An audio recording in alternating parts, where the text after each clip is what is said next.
Hi everyone, my name is Marie Calsum and I am a Burst Ambassador from Gainesville, Florida. And today I'm going to be talking to you about kombucha.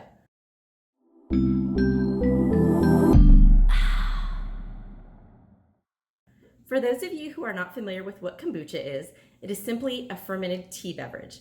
It's made of water, tea leaves, sugar, and a substance called SCOBY that looks like this. SCOBY stands for Symbiotic Colony of Bacteria and Yeast. Looks pretty good, right? Kombucha typically tastes a little bit vinegary. It's going to have a slight fizziness to it, and it's going to contain alcohol. But don't worry, you can't get a buzz off drinking kombucha. It only has about 0.5% alcohol in it. However, if you're pregnant or nursing, you should use caution when drinking kombucha. Kombucha was first made about 2,000 years ago in China. It's also been referenced as the tea of immortality. It didn't start becoming popular in the United States until the 1990s when it became commercially manufactured. It's become really popular in the 21st century due to many of its health claims. Some of those health claims include helping with hair loss, helping with arthritis, inflammation, blood pressure, curing cancer, curing hangovers, and it was even once believed that it would help increase T-cell counts in AIDS patients. Unfortunately, there is no scientific evidence that backs up any of these claims. And it has actually been linked to some illnesses and deaths from people drinking too much kombucha. So the CDC has recommended limiting your consumption of kombucha to 4 ounces a day. But don't worry, if you really do like to drink kombucha, most of the people who have gotten sick from drinking kombucha are from people who are manufacturing at home and they're not doing it properly. So they are drinking lots of levels of mold, bacteria, and fungi. But don't discredit drinking kombucha if you really like it. So even though there's been no scientific studies showing the benefits of drinking kombucha, there have been lots of studies showing the benefits of drinking probiotics. And there are a lot of probiotics in kombucha. So recently, I went to the Whole Foods store to get a variety of different kombucha brands. So here's the kombucha selection at Whole Foods. As you can see, there's quite a bunch of options for us to choose from.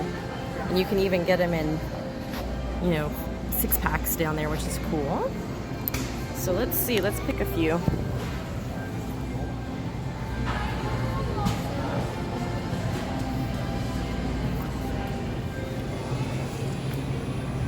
You're probably wondering, why do we as dental professionals need to educate ourselves about kombucha? Well, one of the biggest things about kombucha is a byproduct of making kombucha creates acetic acid. So the pH of a typical kombucha is going to range from 2.5 to 3.5. And they're going to add a lot of sugar and fruit juices to the kombucha to help mask that vinegary flavor. So some of these kombuchas can contain quite a bit of sugar. So if you want to look at the labels of some of these popular brands of kombucha, they kind of range in their sugar from about 5 grams to the most I found was 20 grams. And ironically, the one with 20 grams is actually the one that I got ID'd for when I had to purchase it. So I'm going to guess that this one contains more alcohol. This one does say it contains alcohol on it.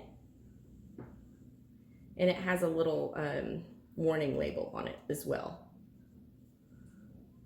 So out of all of these brands, my favorite is this one here. And it actually has 1,000 milligrams of vitamin B12 in it also, which I think is really nice. So as dental professionals, we know that beverages that contain a lot of sugar and are really acidic are going to wreak havoc on our enamel. For those patients who are already caries prone, have a lot of decalcification, maybe drinking kombucha daily, sitting and sipping on it all day is not going to be good for their enamel. Also, because it does contain tea, it has tannins in it, which are going to stain our teeth too. So it's good to have a conversation with your patients about their habits and maybe recommend, if they do really drink a lot of kombucha, that they don't just sit and sip on it all day long. Maybe just drink it all in one setting, drink it through a straw, and then perhaps rinse with some fluoridated water afterwards. All right, everybody, so I hope you learned all about kombucha, and I'm curious to see what your favorite brands of kombucha are.